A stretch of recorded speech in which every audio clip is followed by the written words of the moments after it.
हमारे बच्चों का जो जो हमें सामने नजर आ रहा है आया नहीं होगा। आज हम वक्त ये है कि इस देश की हालत देखिए, ये सेकुलर मुल्क था, आपसी भाईचारा था हमारा, गंगा जमनी तहजीब थी हमारी, आपसी भाई भाई की तरह यहाँ रहते थे।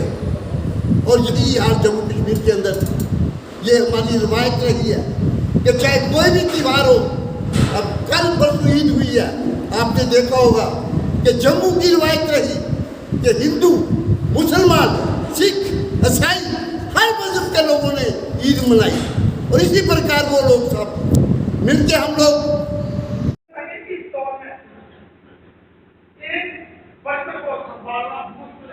लेकिन फिर भी इन लोगों ने इनकी हम अत्याधिक से शुक्रिया अदा करते हैं कि जिन्होंने पार्टी के लिए सब कुछ कुर्बान किया, पार्टी के मजबूत करने के लिए आज भी हम अपना स्टैंड जो है वो बरकरार रखा है। तो ज्यादा नहीं बोलना होगा। सुबह सदर साहब ने जिस तरीके का एक दौरा जरा शुरू किया जम्मू प्रोविंस का और काबिल तारीफ है, और एक पॉलिसी प्रोग्राम बनाइए चला लिया सुबह कि हर एक डिस्ट्रिक्ट ही कवर करा लिया पहला, उसके बाद हर कॉन्स्टिट्यूंसी कवर करके, लेकिन इससे करना जिन्हें की दबान चाहतों ने भी काफ़ी जिक्र किया, रोमी वजूदिया साहब ने काफ़ी जिक्र किया कि इसके में कोई दो राय नहीं कि किस तरह जरी मौजूदा सरकार दिखाया जाता सेंटर में बीजेपी है तो जम्मू कश्मीर में भी जरिए बीजेपी की सरकार चले। मनाते हैं, जन्माष्टमी मनाते हैं, गुरुपुरब मनाते हैं, ये हमारी रिवायत थी, ये हमारी संस्कृति थी। लेकिन आज हालत क्या बन रही है ये आपके सामने।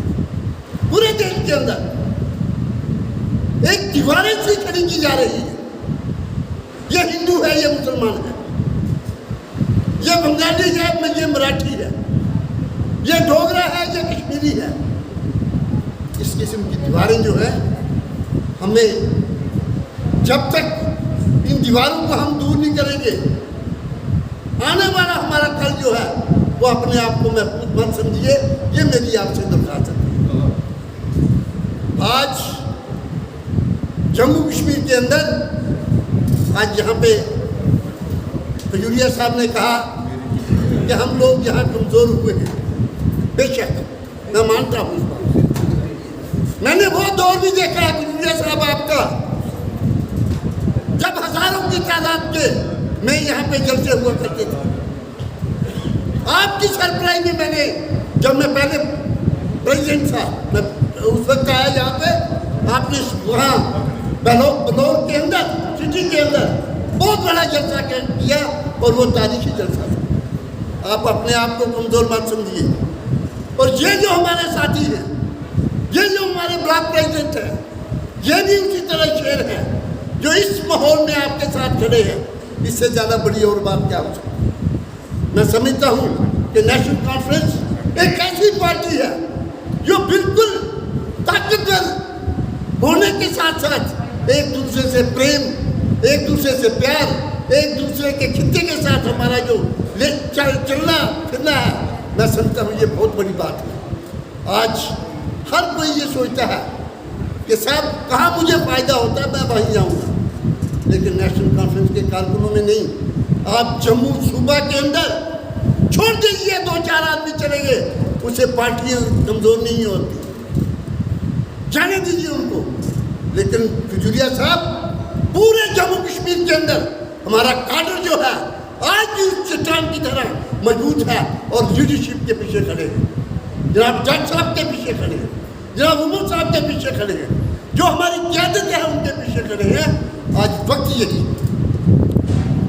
आज आप जिस माहौल में भी चल रहे हैं, कौन सा वर्ग खुश है? बच्चों की हालत देखिए, डॉक्टर्स की डिग्रियाँ ली हुई हैं, इंजीनियर्स की डिग्रियाँ ली हुई हैं, हमने PhD किए हुए हैं, ग्रेजुएशन किए हुए हैं, कोई नौकरी देने वाला नहीं, सड़कों की धूल चाट रहे हैं। और ये बात भी नहीं कि आप नौकरियां नहीं हैं। इस वक्त 50,000 से ज़्यादा नौकरियां खाली पड़ी हुई हैं, वेकेंट हैं, कोई आदमी भरने के लिए तैयार नहीं है। डॉक्टर्स, आप किसी डिस्पेंसरी में चले जाइए, मैं दावा करता हूँ कि दूर दराज इलाका याद में चले जाइए, डिस्पेंसरी के अंदर कोई डॉक्टर नहीं है। ये दावा है मेरा, चैलेंज है।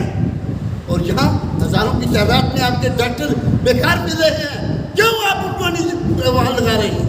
क्यों उनको नौकरी नहीं दी जा रही है? यही हाल दूसरे डिपार्टमेंट्स का। कोई डिपार्टमेंट, टीचर्स की हालत देखिए, हजारों की तादाद में आपके टीचर्स की वैकेंसीज है। स्कूलों के अंदर बच्चे जो है 4-4, 3-300 एक क्लास में बैठा हुआ है, और टीचर 1 या 2 आप कह रहे हैं। ये नेशनल कॉन्फ्रेंस का दौर था जब रहबर तालीम का सिस्टम हमने शुरू किया, और उन गांव में जहाँ कभी टीचर जाता ही नहीं था, स्कूल बंद रहते थे, लेकिन रहबर तालीम की एक जो प्रथा शुरू की, जो प्लानिंग शुरू की, हर स्कूल जो था, प्राइमरी स्कूल या हाई सेकेंडरी स्कूल या मिडिल स्कूल जो बंद पड़े थे, उनके दरवाजे खोले गए। मेरे कहना इस वेला मौजूद न NC पार्टी के जो सीनियर लीडर जो बिलावर दे रहे उन्होंने जो रोमी खजूरी जी, सर बड़ा शुक्रिया सर थोड़ा धन्यवाद सर। अज की जो मीटिंग सर रखी है, इसका क्या मोटो असर हुआ? देखिए, ये नेशनल कॉन्फ्रेंस के वर्कर्स मीटिंग थी, जिसमें हमारे प्रोविंशियल प्रेसिडेंट जनाब रतनलाल गुप्ता साहब तशरीफ़ लाए थे। तो ये काफ़ी देर से हमारा एक यहाँ प्रोग्राम बन रहा था कि वर्कर मीटिंग एक की जाए, ताकि जैसे वर्कर जो है वो हमारे सीनियर लीडर्स के साथ मिले, अपनी समस्याओं को अपना सुनाए, और जो पार्टी का हुक्म है, पार्टी का जो भी ऊपर से हमें प्रोग्राम आता है, हम उसको आगे बढ़ाएं। सर मैक्सिमम इतने इस वेले बिलावर के बड़ी ज़्यादा प्रॉब्लम चला रही है, रोड की और पानी की और बिजली की, इस पर क्या नजरबाजी कर रहे हैं? देखिए, अब रोड के नाम पर साढ़े जम्मू कश्मीर के NC की सरकार भी रही, कांग्रेस की सरकार रही, BJP की भी रही और PDP की भी रही, लेकिन जो बिलावर के लोग ना, तुझे खैर मौका नहीं मिला कोई बारी भी MLA बनना था, लेकिन जोड़े इतने MLA रहे उन्होंने बाद जिन्नी भी दुनिया ना अज की डेट में सर उन्हें पानी। देखिए, यहाँ 10 साल भी लोग रहे हैं, 12 साल भी रहे हैं कांग्रेस के MLA, उसके पहले भी कांग्रेस रही। तो आपने देख ही लिया, अगर उन्होंने यहाँ तरक्की की होती, सड़कें बनाई होती, पानी की व्यवस्था की होती, स्कूलों की हालत को सुधारा होता, तो शायद ये हमारे लोगों को ये परेशानियों का सामना नहीं करना पड़ता। लेकिन अफसोस की बात यह है कि जितने भी MLA यहाँ रहे वो नहीं कर पाए। वो मंत्री भी रहे और 12 साल भी उन्होंने यहाँ जो है हुकूमत की है, लेकिन जो लोगों की जो सोच थी, लोगों की ज़रूरत के मुताबिक वो पूरा नहीं उतर पाए। सर अगर तुझे मौका लग गया, अगर MLA की टिकट ऊपर चुनाव लड़ना था, अगर तुम जीते ना, तब बिलावर के लोगों से क्या विश्वास होगा? देखिए, हमारा फ़र्ज़ होगा, हमारी ड्यूटी होगी, और हमारा सबसे बड़ा यही काम होगा कि हम लोगों की समस्याओं को दूर करेंगे, सड़कों की हालत सुधारेंगे। हालत ही नहीं सुधारेंगे, हम क्वालिटी रोड्स बनाएंगे। रोड्स ये भी लोग बनाते हैं, लेकिन आप 6 महीने के बाद रोड की हालत देख लीजिए। डिपार्टमेंट का और जो है कंट्रैक्टर का नेक्सस है, वो क्वालिटी कोई देखता नहीं है, और 6 महीने के बाद लोगों को कहा जाता है आपकी सड़क बन गई, और 6 महीने के बाद सड़क की हालत वैसी की वैसी रहती है, और लोगों को फिर उसी पुरानी और टूटी हुई सड़क पे ही जो है चलना पड़ता है।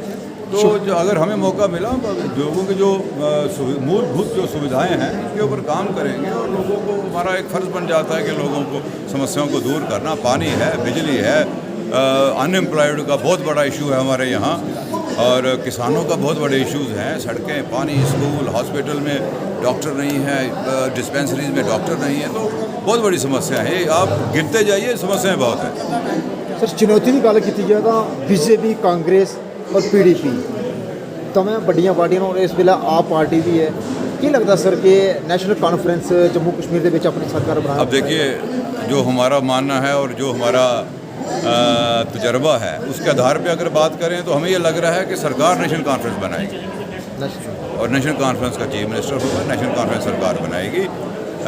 और मुझे लगता है कि नेशनल अपने बलबूते पर सरकार बनाएगी, इसको किसी से गठजोड़ करने की ज़रूरत नहीं पैदा होगी। जैसे 2008 में नेशनल कॉन्फ्रेंस ने कांग्रेस के साथ सरकार बनाई थी, तो नेशनल कॉन्फ्रेंस को नुकसान हुआ। कांग्रेस के लोग जो है वो ना काम खुद करना चाहते थे और ना उन्होंने नेशनल कॉन्फ्रेंस के लोगों को काम करने दिया। तो उससे क्या हुआ कि नुकसान लोगों का हुआ। इनको तो इनकी पेंशन, इनकी तनख्वाह, इनको सब कुछ मिला, लोगों को क्या मिला? तो ऐसा है, मेरा मानना ऐसा है कि नेशनल कॉन्फ्रेंस की सरकार आएगी और चीफ मिनिस्टर जो होगा नेशनल कॉन्फ्रेंस का होगा। शुक्रिया सर। शुक्रिया, धन्यवाद।